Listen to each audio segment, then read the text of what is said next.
Hello, my name's Dino DiCello, Head of Internal Communications, and today I'm joined by Nuno Halpern, Lead for the Disability Network, to talk about National Autism Week and what autism means to him. Welcome, Nuno. Hello, Dino. Hi. So as I mentioned in my introduction, this week is National Autism Week, and I'm sure we all have thoughts on what autism means, but what does it mean to you? So autism means to me how autistic people perceive the world. By that I mean how they use their sense of taste, smell, hearing, how they see things, and all of those things can sometimes be really overwhelming to an autistic person.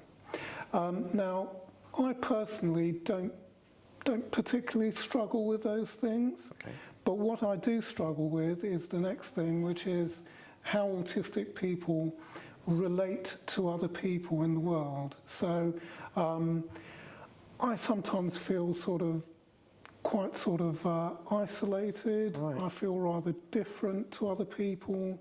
I can find it really difficult to talk to people. So just doing this interview with you is something quite out of my comfort zone.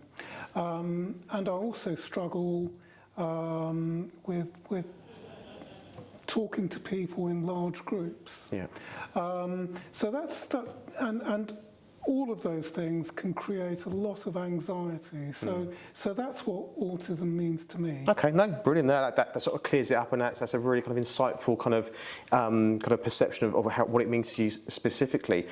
There is a perception out there that autism is mainly associated with children and teenagers. Would you agree with that? No, I don't. Okay. No.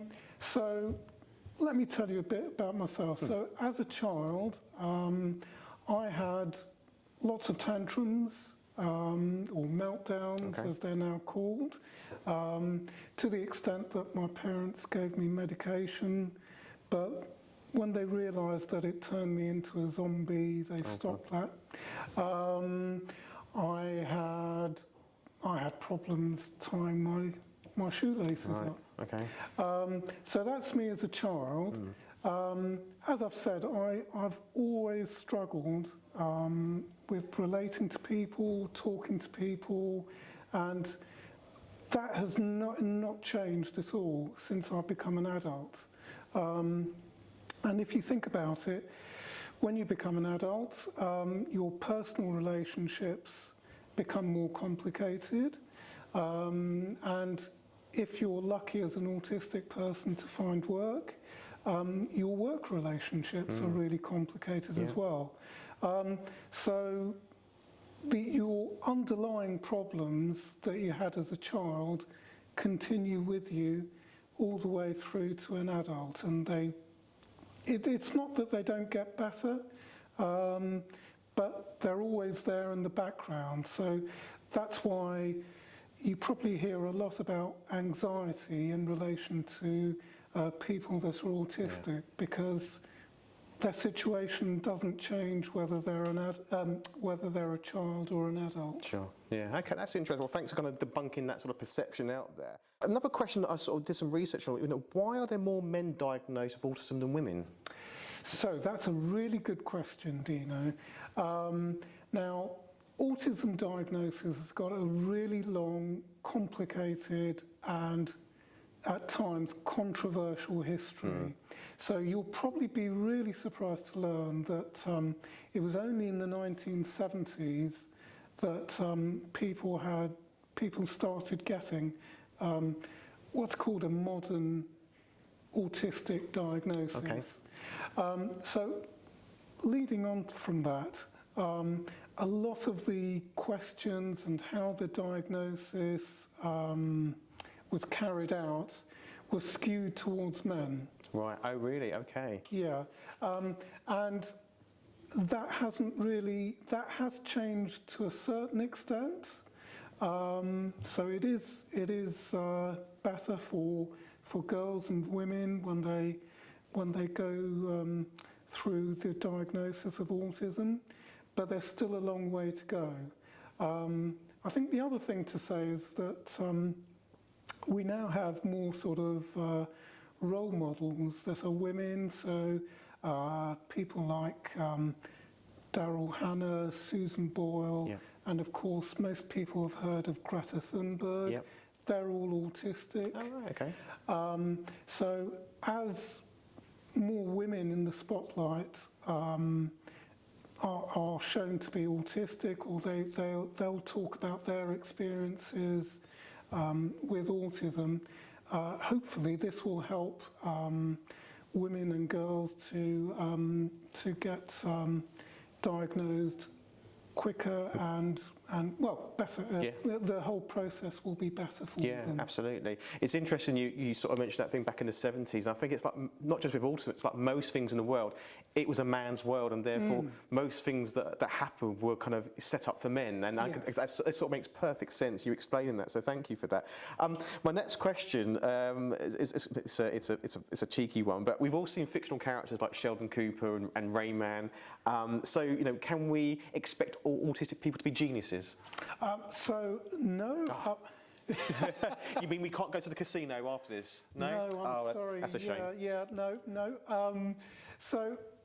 It's a really good question, because I'm not a genius. You know, as you can see, I'm reasonably normal.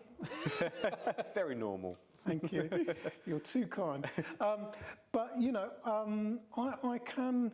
what I can do for you is I can compare myself to my son. Now he is. It's not exactly that he's a genius, but he has a special skill. Okay. So he's what's called a calendar calculating savant. All right, interested. So what he does is, if you give him a date, say the 23rd of July 2028, he'll tell you that it's a Tuesday. Really? Wow. So, and because he's special, he'll tell you the next year that it's going to be on a Tuesday. Really? So what we need, Nuno, we need some sort of quiz show in the future to be created where literally the quiz show is about, if you can name the day of the week for a particular, year and month, your son would be the world champion. That's right. Fantastic. Okay. Well, I'll put the note into the BBC. We'll see how we get on with that one.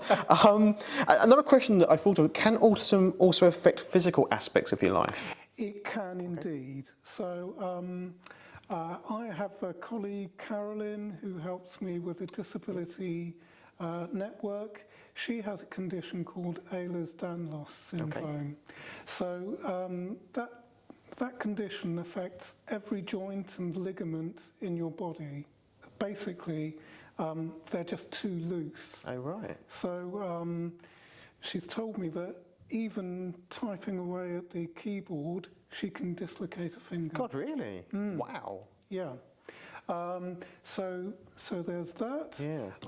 Some autistic people experience a lot of severe stomach aches. Okay. So that's thought that it's caused by not eating the right foods, because some autistic people will just eat certain types of food, and they won't eat anything else. Right. So talking about me, I also have some physical issues. I've not been diagnosed with dyspraxia, but I'm pretty sure that I would be. Okay, right, okay. So basically what that means is essentially that I'm very clumsy. Okay. I also have balance issues, and I have terrible sort of spatial awareness. Right. So, I can bump into things. I just don't really judge angles very well. Okay, right. So that can affect you on a day-to-day basis. No, absolutely. You've spoken throughout this interview about lots of the challenges of being autistic, but any positives you can think of? Well, there are lots of positives, Dino. I probably need to be a bit careful how I say this, because my manager might be watching, and she might think, oh, I don't think I've seen Nuno do that. So some of the positives are that autistic people tend to like a routine. Yep. So if you give them a task, they're quite happy to go away and and do that task 9 till 5. And of course, they're less likely to be distracted than other people. Sure, yeah. Because, you know, they probably don't fancy making idle chit-chat. So they're very good workers. Yeah. And they because they like doing a task, they'll probably become an expert at doing the task. Yeah. And therefore, they'll probably see if something's wrong, 'cause something won't fit into the pattern or the routine. They might not be so good at coming up with a solution, but that's what we have teams for, because, you know, so they can tell someone in their team that, look, I've spotted that, that's a problem, Yeah. and hopefully someone else will come up with a practical solution. Yeah. So as you can see, there are lots of benefits. Speaking personally, I've worked at People's Partnership for 7.5 years. I've always had a supportive environment. That's great. And that's really helped me all the way through. That's good to hear. And another benefit is, so speaking personally, I've never taken a single day off in my Have you not? 7.5 years. Wow, you're a robot, you're a machine.